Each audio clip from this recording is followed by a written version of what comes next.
Ibu bapak, saudari-saudara, sobat Komsos yang terkasih dalam Kristus, selamat berjumpa kembali dengan Renungan Minggu Komsos Gereja Santa Maria Immaculata Paroki Tarakan.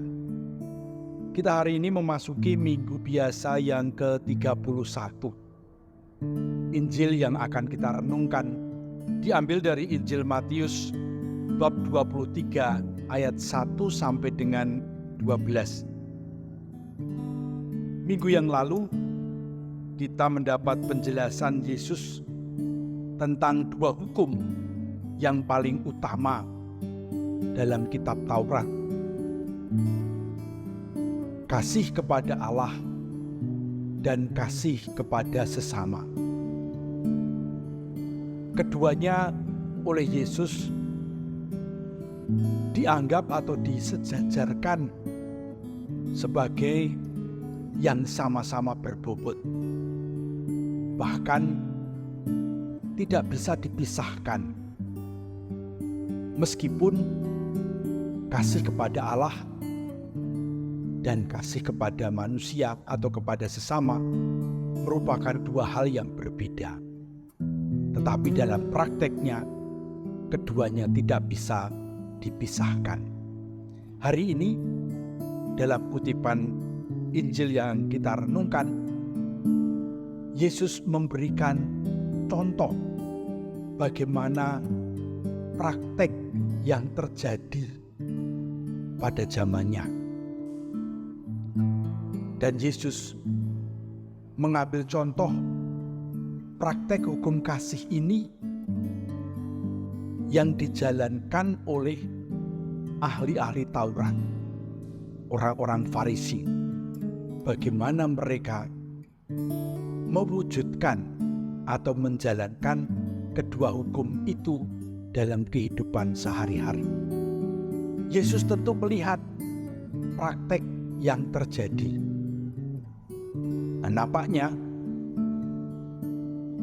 orang-orang Farisi, ahli-ahli Taurat, ini menjadi contoh yang lengkap tentang dua dimensi hukum kasih, yaitu kasih kepada Allah dan kasih kepada sesama, atau dimensi religius dan dimensi sosial.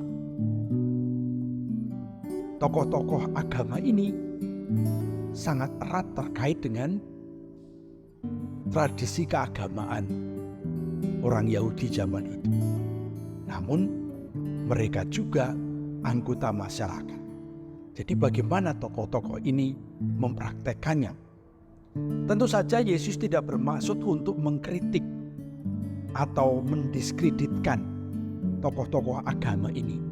Di antara mereka yang kurang konsisten, tentu saja ada yang sungguh-sungguh baik dan mungkin banyak.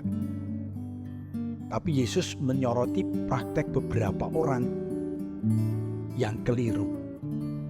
Hal ini terjadi karena memang sesudah pembuangan dari Babilonia, ketika mereka kembali ke Yerusalem dan membangun kembali tradisi lama yang sudah mereka tinggalkan, mereka ingin menghidupkan apa yang sudah lama mereka tinggalkan.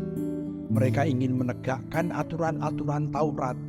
Mereka ingin mempraktekkan simbol-simbol atau liturgi-liturgi yang sudah lama mereka tidak jalankan. Aksesoris-aksesoris keagamaan yang di tempat pembuangan tidak mereka gunakan, sekarang mereka pakai lagi. Pendek kata, mereka ingin menghidupi tradisi-tradisi nenek moyang yang menjadi identitas mereka. Alhasil, ada orang-orang yang kemudian jatuh kepada ekstremisme.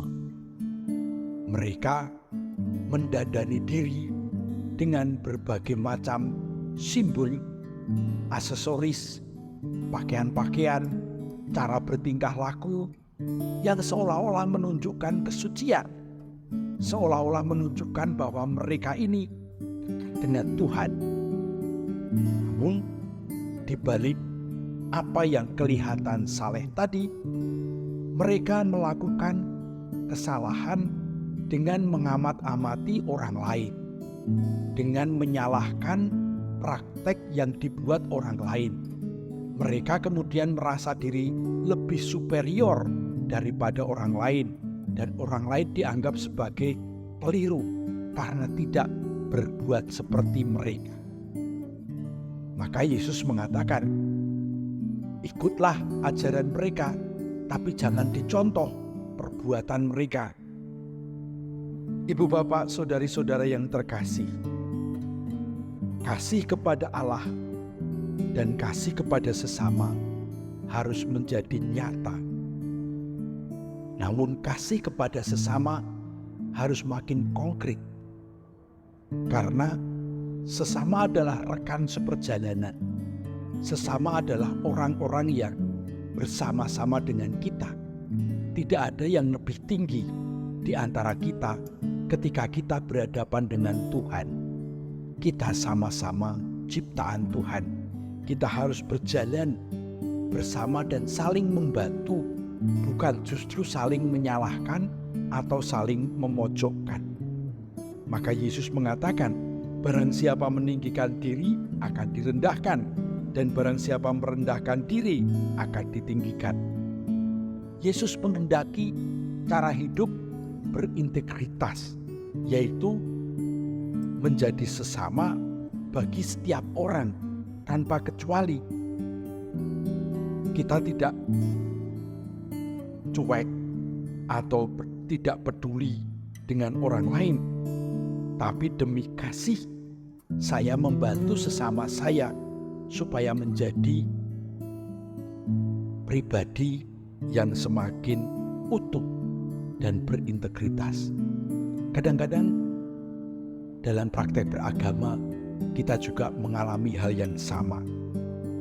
Kita merasa bahwa dalam hidup sehari-hari iman kita seolah-olah hanya berhenti di dalam gedung gereja. Semestinya iman itu menjadi konkret dalam kehidupan nyata. Semakin beriman, semakin bersaudara dengan semua orang. Dan ketika kita semakin bersaudara dengan semua orang, kita semakin mencintai setiap orang. Itulah hidup yang berintegritas. Kalau kita memusuhi orang lain, bisa jadi iman kita kepada Tuhan keliru. Semoga kita menjadi pribadi yang sungguh-sungguh, bukan hanya mempraktekkan, tapi juga mewujudkan iman kita dalam relasi dengan Tuhan dan sesama secara seimbang. Amin.